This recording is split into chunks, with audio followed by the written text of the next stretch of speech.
You're listening to the Studio PTBO podcast, where we talk all things marketing to help you build and grow your business online. Welcome to the latest episode. Welcome to the Studio PTBO podcast. We are back, and we're back at it again with another guest. And I'm here with Neil. Neil, once again, Neil's at home, kind of sitting in front of his closet. So, Neil, how you doing, buddy? How are things going? I'm good, man. I'm just moving around to different spots in the house, and things are good. We've been churning out podcasts, man. In the last week, I think we spit out about 5 or 6, tons of quality guests. And today we have someone from Orlando, Florida, in the house, James Smith. Welcome to the show, James. Thank you. Yeah, good old Orlando. Yeah. Man. Now, what's happening in Orlando too? Is that on full shutdown now? State of emerge, like all restaurants? Yeah, all the restaurants. So basically, we're at this lockdown point where we can go out if we're exercising. That's an excuse that we can give people. Okay. Other than that, all essential business is closed. I walk out and I'm directly downtown, and literally there's kids that are like skateboarding across the roads that are normally packed. Like it is a ghost town down here. So yeah, we're just being cooped up here. Can't do much, but drive around and wish that we could be outside of the car. Yeah, Hey, we're gonna get there. Taking it seriously then. Oh yeah, they're taking it seriously, and they're starting to get some enforcement in place. Actually, they have cops out there going to start looking. Obviously the Florida border. They actually have checkpoints of anybody entering the state now. So they're getting pretty serious. Wow. I didn't realize that I was getting that serious. That's crazy. Yeah. And do you have all that Cody set up what you do in your agency after this, but do you have restaurant owner friends there, like pubs you frequent, and are they just, what are you hearing on the ground there? Are they just obviously decimated right now, distraught? And yeah, well, so thankfully a lot of the restaurants can stay in business, but there's no dine-in. So it's takeout and delivery only. But there's still a lot of people that are really concerned, that they're like, they still don't want to get this potential illness. So they're like, I don't even want to do delivery. I don't want people delivering to my house. Yeah. So yeah, a lot of restaurants are really, really struggling. I know a couple bars, actually, they've started doing to-go alcohol. So it's brilliant. Like there's this one company, it's a couple blocks down the road from me. And yeah, they seem to be doing well with the people that, are kind of veterans of going there. They just order the drink and they give it to them. So it's pretty awesome. That's innovation right there. Get your drink wherever you want to go. Liquid courage. Yeah, liquid courage, man. That's well, right. James, thanks so much for joining us on the show. We're doing a series kind of right now where we're having agency owners and other agency owner friends that, just talk about ingenuity, creativity, talk about, what's happening kind of in the world and how you can essentially market to what's happening currently right now. And I'm super excited to chat with you today, James. Kind of set up the tone. James and I went through Kat Howell's academy together, and we were in our mastermind. And that's kind of how we originally got connected. And then afterwards, we went through Stan Way's Agency Growth Lab. So, we worked together, we worked in the same types of groups over the last, I would say, probably year. I think we've known each other for about a year now. And it's been absolutely incredible to see everything that you've done, like in your own agency, kind of like, obviously we're in the same groups, and see the growth that you've seen in your own agency, from the mastermind to, Stan Way's, training and his, how to get new clients. And, so I'm really excited about this podcast today. And, I'm really excited about this series that we're on, essentially, really to provide massive value back to the business community and really give them knowledge and information on how they can innovate, how they can get creative, and how they can essentially market their business. So, I really don't want to steal any more of your thunder. I want to kind of allow you to give us kind of a Spark Notes version of kind of who you are, what you do, maybe give us an idea of your, kind of the audience that you're helping from an agency standpoint. And yeah, I'll let you take it from there, James. For sure. Yeah. Thank you. Thank you for having me, by the way. I'm excited to be on here too. I really got into the field about 10 years ago when I started my marketing company. And it actually goes back further than that. Around 2001, 2002, I was probably, I think I was 10 or 11 years old. And essentially, I picked up an HTML book, which is just, website programming book. And I got so interested in the tech and, how the internet was working and all that stuff that I decided to start building some websites. And, back then it was very lime green heavy, lots of crazy animated backgrounds. And then the MySpace came into play a couple years later. So, I don't claim credit for any of the websites that I built back then, but I did it anyway. So yeah, lots changed obviously since then, but that was kind of the spark. And then moving forward to about 2010, 2011, I decided, what, I really like this and I think I could make this a career. So I decided to start my marketing company, and basically build websites. So that was the first thing that I did for the first year or so. Then after a while, I realized, companies do need the brand. They do need the face. They need a place for people to go and find out more about them. But the problem is, the disconnect was people weren't just happening to find his website just by chance. The internet is not like interconnected roads on a highway. You don't just wander and suddenly you land on the site unless you actually have a place where people can find you. Mm-hmm. So I made that connection and realized that the marketing and advertising and bringing people in to find out who you are is the more important function of the business. It's really what drives the customers. So, probably 2 or 3 years in, I decided to do SEO, which search engine optimization. Then I did Google AdWords. And a couple years ago, I decided to just specialize in Facebook. So, so that brings me to today. I specialize in local lead generation companies. Basically, any business that requires you to get on the phone to close somebody for a sale. That's who I help. And that's my focus. And it seems like you've obviously been an early adopter to technology, the internet, Facebook, social media. So what specific vertical or verticals are you in? And tell us about how that's been impacted by this new world we're in right now. For sure. Yeah, so I have a couple industries that I work with. One of them is insurance. And insurance has been very interesting. A lot of people have a lot more interest in insurance right now. Kind of funny. And so insurance is actually, if I've had to help some companies along and to make sure that they actually adapt, because a lot of people are used to the in-person meetings and going out to people's homes. Obviously, that's had to change a little bit. So some companies struggle a little bit to adapt, but for the most part, they've been able to figure out a way to talk to them over the phone, to consult with video face-to-face, and it's actually worked out for them, for those that have adapted. And I do have a few solar clients. It's another industry that I've worked with. They've been hit pretty bad. Mm-hmm. And that requires a lot more contact. People are used to going out to the house for sure. They're used to going into the home to consult with the homeowner. But there's a silver lining. There's good news there was companies that they were doing online consultation before anyway. So there is hope for the solar industry. You can still make sales. You can still produce. So you just need to be able to adapt. And that's the one thing that I've seen. Thankfully, all of my clients have been able to adapt and change their methods, and it's still working for them. But some of them just kind of stuck in their ways. They don't really want to make that shift, but they really have to. They end up going back to maybe another job, or they just leave the industry because it's too difficult. So those are two major industries that I've seen, both good and bad. Yeah, it's really interesting. We talked a lot about this over the past few episodes about how 95% of businesses fail within the first 5 years. And I think a lot of that just has to do with creative ingenuity, and it has to do with innovation.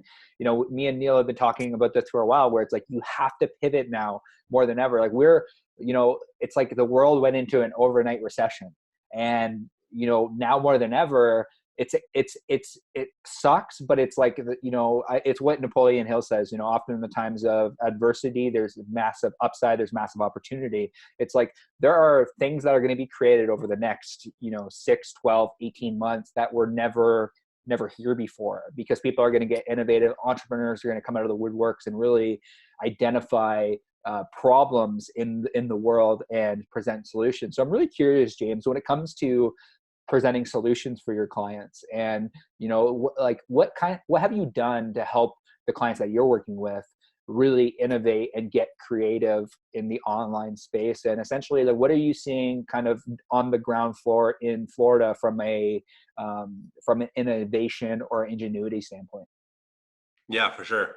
So I'm going to quote somebody, and I did a status update about this a couple weeks ago, but there's a coach, her name is Marie Forleo, and just wanted to mention her name. And she has a phrase that she says all the time. It's everything is figure outable.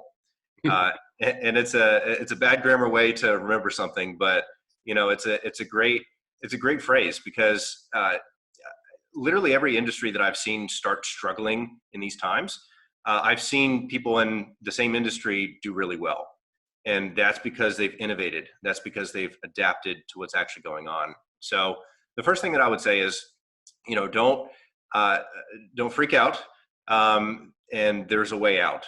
So that's the first thing, is to realize there's a way out. And then the next step is let's start writing down different ideas that we can do to actually adapt. When it comes to helping my clients, here's what I did early on. I actually started going out, researching ways other are innovating, and just looking out there into the marketplace and seeing what people have come up with. You never want to straight copy another business, but you can model a business. Look, that's how a lot of this stuff works, is you can look and see how trends are going. You can create your own trends from what you've seen. So your creativity is literally just accumulation of all of your thoughts put together, and your thoughts can come from outside sources. So yeah, just looking at each industry and finding out what everybody else is doing and coming up with your own idea is incredibly important. So I'll give one example here. I have another client who they do in-person training for kids. They basically teach kids how to code. So they have this one client of mine. He has 2 physical locations in Washington State. So Washington State is actually the ground zero of the United States for the virus to come around. So it was hit the hardest in the beginning. So they were shut down weeks and weeks and weeks ago. So the second that happened, all the schools got shut down. So of course, none of the kids showed up. The big thing that we had to do there is they were used to doing the in-person thing. So we immediately had to transition them to online only. And it was rough for a couple of weeks, but finally they got a flow, and now they're bringing in even more customers than they were before, because now they focus to the online thing. So that's one example, but that's kind of a cop-out, if I'm being honest, because that's an easy one. That's an easy example of, obviously everything's going online. Of course, that's the easy path forward. That makes sense, right? But every industry has a tweak that if you make that adjustment, there's a way to make it work online. And online, yes, is the way to go.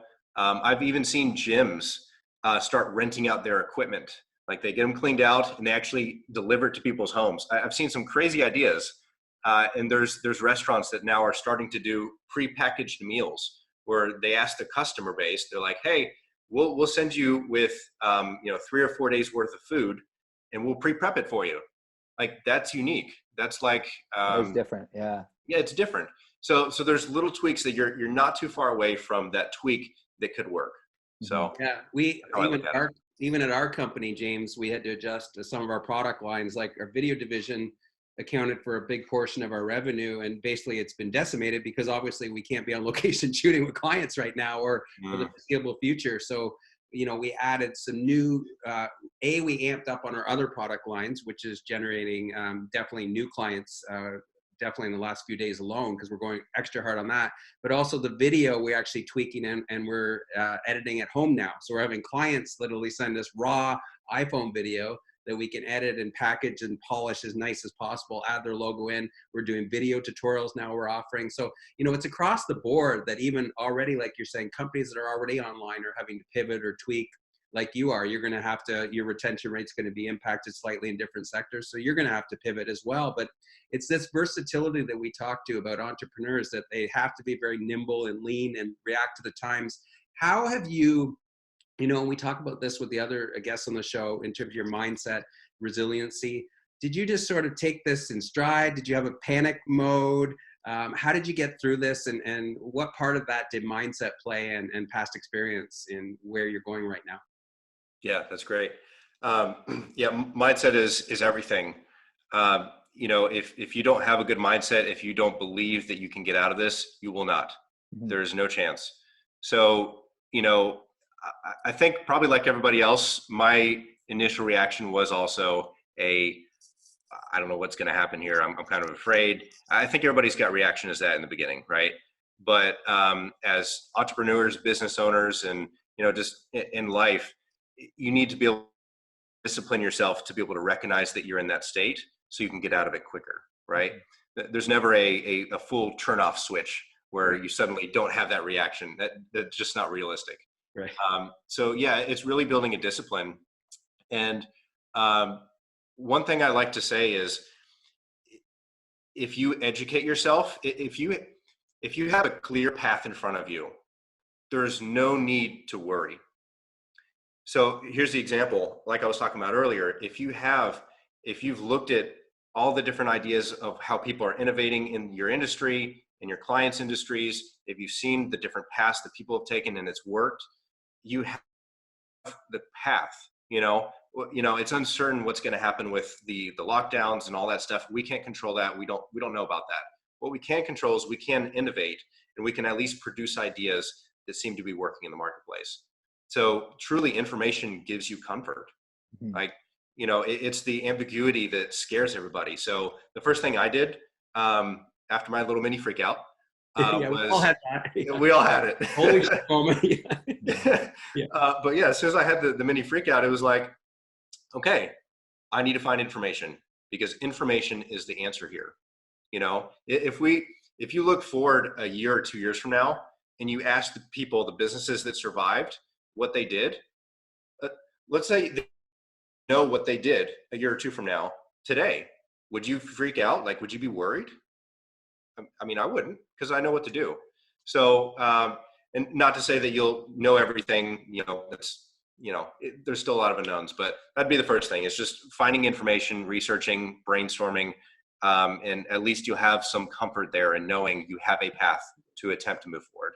Yeah, that echoes a lot of kind of, you know, like you posted about something very similar to that the other day, and like so did I, about this idea of, like, you know, I posted the other day about this like kind of mini freak out that I had to. I think we all went through it. I know Neil went through it as well, but we all went through this like period where we're like, holy shit, like what's going to happen? And it was that shift in that mindset, and like, you know, finding answers and getting around people. You know, they say that you're the sum of the 5 people you spend the most time with. Like for me, what it was immediate of like, okay, I need to go to one of those 5 people and I need to tell them how I'm feeling so I can get myself grounded again, so that I can focus on the future. And I love what you said about, you know, if you have the information and you have a mapped out, you know, vision for where you want to go, that's how you create results. And it's super unique to kind of see you do it from an online space, but I'm also in a bunch of masterminds with you. You know, I guess, like, you know, when it comes to, you know, like you like us have invested a lot of money into being into a lot of coaching programs, and, you know, you obviously see the value in getting, you know, hiring a coach, because you hired Cat Howell, like we hired Cat Howell, you hired Stan Wade, like we hired Stan Wade. So I'm really curious to know, when it comes to information, since we were talking about that, what do you see the importance of having like a coach, or being in a mastermind, and what do you think that's done for your business, getting around other people that are in your industry that are where you want to be? Bar none, getting the right information from an expert is the only way that you'll succeed. You need to have a coach. You need an expert in your field. There's no way that you're going to figure out all the nuances within your lifetime to actually build a business, to actually bring in money, to actually survive. You have to have an expert. There's no other way. Mm-hmm. And I think that's a great point. And I'll put a story to that. You know, for the first several years of my business, I really struggled. I had no idea what I was doing, but I had YouTube and I thought, okay, I've got YouTube. I can figure this out. I figured out how to build websites. I figured out how to screw them up. Um, but if you don't have the hand holding, the immediate feedback of this is what you're doing wrong, the people that can see around the corner that you can't see, you will not make it in your lifetime. And that's one thing that I had to realize early on is, I had this pride of, I'm a business owner, so I can figure this out. This is me, I've got this. And yes, you do need to have that. You do need to make decisions at the end of the day.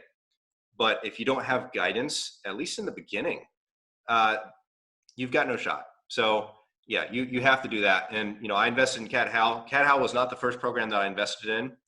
I invested in Billie Jean. I invested in probably 3 or 5 other major programs way before Cat Hal as well. And each one of them built a foundation and information that I needed to build a successful business. Look, if you think about this, a lot of the people who start their own business, they start working in a company before. They are a website developer at a big company. They're a Facebook advertiser in a big company, and they learn how to do that because they're trained. And then they go out and do their own business, and they think they've got that skill set, and they do, but there's so much more to business. Like, there's so much more that they don't know. That business will fail if they don't get expert advice. So. Yeah, I agree. For us, it's been mentors and coaches, and for Cody, I would say, other than myself, who was a game changer in his life. Just kidding, Cody. It was Cat Howell's course that we invested as a company in investing in Cody, learning that when it was pretty foreign to us, Nora and I, even at that point, Cody, and then taking Stan Way's course. I think Cat and Stan have been game changers for you, Cody, and us as a company. We have to finish up here, but I really want to talk about, I actually read your Facebook post that you did a few weeks ago. I think it was around March 20th, James, and it was very thoughtful. And it talked about advertising. So, now more than ever in this time, people don't have a lot of money, but advertising and marketing is more important than ever. What would you say to people who, obviously the reserves are running dry right now, their cash flow is not the healthiest it's ever been. What would you say to them in terms of how to allocate the money spent on advertising and marketing? What advice would you give? Look, first of all, to the business owner, I know you're scared, and I know it's a scary situation, but realize that your competitors are also scared.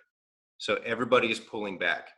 And, we know that Facebook is way, way cheaper because there's almost no competition now relative to what it was before. This is your chance to actually expand.